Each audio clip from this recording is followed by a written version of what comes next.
السلام عليكم ورحمة الله وبركاته، متابعينا وحبايبي ومتابعين قناة عائلة جوجو. ازيكم عاملين ايه؟ هنعمل مع بعض النهارده احلى سمبوسة ممكن تعمليها في رمضان.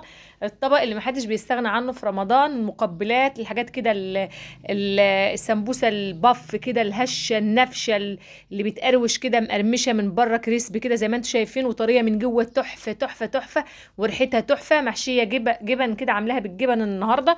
عملتها معاكم قبل كده باللحمة المفرومة. عملتها يعني عملتها مرتين قبل كده معاكم باللحمه المفرومه برضو والجبنه الموتزاريلا. انا عملتها النهارده بالجبن بس. وقبل ما ابتدي معاكم الفيديو، لايك وشير وسبسكرايب وتفعيل الجرس عشان ينزل لكم كل جديد. معايا بقى مكونات السمبوسه يا جماعه. العجينه احنا هنعجنها على ايدينا، مش هنجيب سمبوسه من اللي هي الجاهزه، لا احنا اللي هنعمل العجينه بتاعتنا على ايدينا. معايا كوبايتين دقيق، معلقه سكر، نص معلقه بيكنج باودر، معلقتين كبار نشا، بذره ملح. هنزل بالمكونات الجافه بتاعتي دول: معلقتين نشا، بذرة الملح يا جماعة، ونص معلقة بيكنج باودر، وبذرة الملح بتاعنا اللي بتاع كل المعجنات. هننزل كل المقادير بتاعنا ديت اهيت مع بعضها، وشوية مية دافية يعني على حسب ما تاخد معاكي. انا معايا كوباية مية ما كملتهاش تقريبا، دافية. هنعجن كده، هنتاوي كده الدقيق في المكونات بتاعنا كده الجافة، ودول معلقتين زبدة وعلى معلقتين زيت بس كده. لما عجنت المكونات الجافة بتاعتي بالمية الدافية بتاعي، نزلت بمعلقتين الزبدة ومعلقتين زيت يا جماعة اهيت، وعجنتها عجين كويس جدا اهوت. شايفين العجينة بقى لما تخلص معايا كده وغسلت الحل غسيل؟ هسيبها بقى هركنها كده شوية ترتاح. معايا بقى الحشو بتاعتي يا جماعة: مرتة وجبنة موتزاريلا وجبنة شيدر وحتة قشطة. هجيب كده العجينه بتاعتي، اي مثلا جبن انت بتحبيها. انا بحب الطعم المرته ديت اللي هي العجوزه يا جماعه، او المرته زي ما انتم بتقولوا، من اللي هي اللي بتطلع من السمن البلدي او من الزبده. ديت بتدي طعم حلو في السمبوسه كده مالحه، لان الموتزاريلا بتبقى عادبه اصلا، والشيدر برضو عادبه، والقشطه عادبه. فانا حطيت مثلا بدل ما اجيب جبنه يعني مثلا قديمه او حادقه، فانا مش بحب طعمها في الحشو زي المرتب، بتبقى طعمها تحفة وفي حتة تانية خالص. هجيب بقى كده، قسمت العجينة نصين زي ما انتوا شفتم، وهفردها معايا بالبطاطا اللي انا ببطط بها ديت. معرفش برضو انتوا بتقولوا عليها ايه عندكم، انا بنقول عليها بطاطا عندنا اهيت. بفرد بها العجينة على شوية، يعني حطيت كده في الأرضية شوية على الرخامة كده شوية دقيق، وبفرد عادي على الدقيق عادي يعني. اهو هفردها خالص لما تبقى رقيقه معايا زي ما انتم شايفين كده. ومعايا بقى الغطا دوت هقطع بيه ال هشكل بيه كده السمبوسه بتاعتي.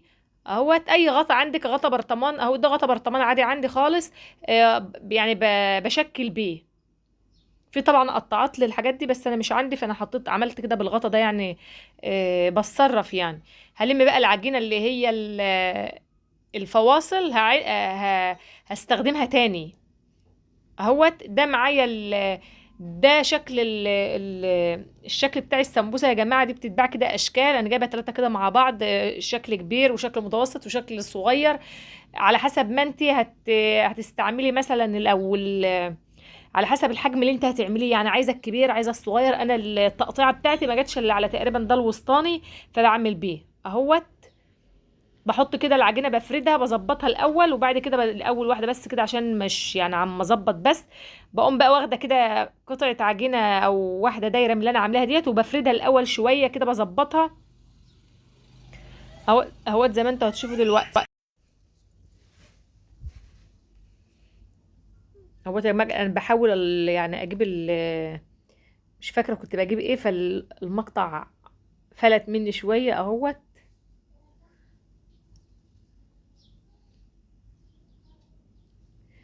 بس كده بجيب بقى بفردها الاول كده شويه عشان خاطر ما يكونش يعني، اظبطها على قد الشكل اللي معايا يعني اهو.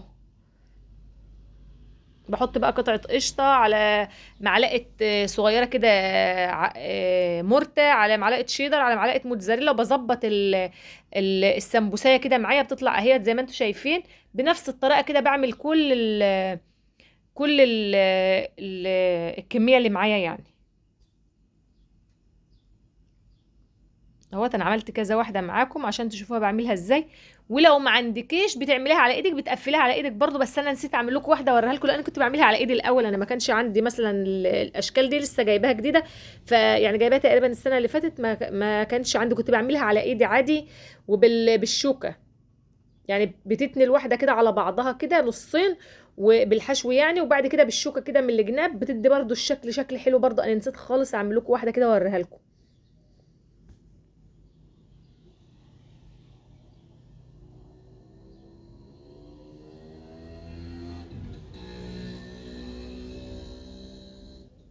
اهيت يا جماعه زي ما انتم شايفين، عملت كذا واحده اهوت، وعملت بقى الكميه بتاعتي كلها على بعضها يعني. وده كانت اخر واحده ده نص الكميه يا جماعه، لسه النص التاني ما عملتوش، بس انا عملت استكفيت بنص الكميه دمت اللي هي العيار اللي انا عاملاه معاكم اللي هما كوبايتين دي، عملوا كل الكميه ديت. ده نصها، ولسه نصها تاني سايباها في التلاجة، اما هعوزها احمر تبقى سخنه وناكلها سخنه احسن يعني. عايزه تحشي بسكر ومكسرات ماشي، عايزه تحشيها بلحمه مفروم ماشي، بتعصجي اللحمه برضو، عايزه تحشيها خضروات ماشي، الحشو اللي انت عايزاه. انا عملتها قبل كده معاكم باللحمه المفرومه تقريبا مرتين، فقلت بقى المره دي هعملها بالجبن، بتبقى طعمها برضو حلو ومختلفه. بحط بقى الزيت عادي خالص، ويعني مش بسخنه قوي عشان خاطر اللي هي اصلا ما بتاخدش وقت في التحمير خالص.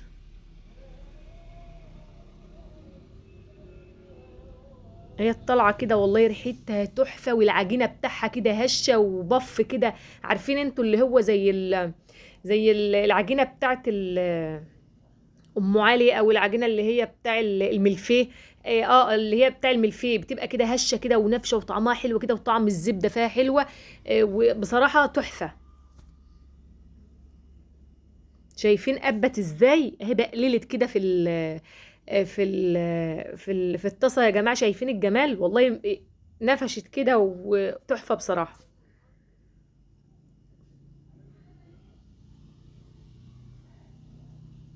شايفين ما كنتش عارفه اقلبها الناحيه التانية من انها قبت اصلا وبقللت كده في قلب الطاسه. شايفين الجمال؟ الاضاءه عندي مش حلوه يا جماعه، فهي مش عاتيالها يعني حقها في اللون بتاعها وجمالها الذهبي كده، لونها الذهبي الحلوه. او رشيت عليها كده رشه كزبره خضراء كده بس تكسر اللون الذهبي اللي معايا دوت. وشايفين الجمال بقى، شايفين عامله ازاي؟ شايفين؟ اقسم بالله تحفه تحفه تحفه. هي مقروشه من بره وطريه من جوه حاجه كده. والجبنه بقى الموتزاريلا سايحه فيها كده وطعمها حلوه بالمرتة بحته القشطه. طعمها حلوه يعني في حته تانية خالص. هيت. يا ريت بقى يا جماعه تجربوا من السمبوسه بالطريقه بتاعتي ديت، وهتوفر معاكم دي نص الكميه كلها. وبألف هنا وبألف شفا، والسلام عليكم ورحمه الله وبركاته.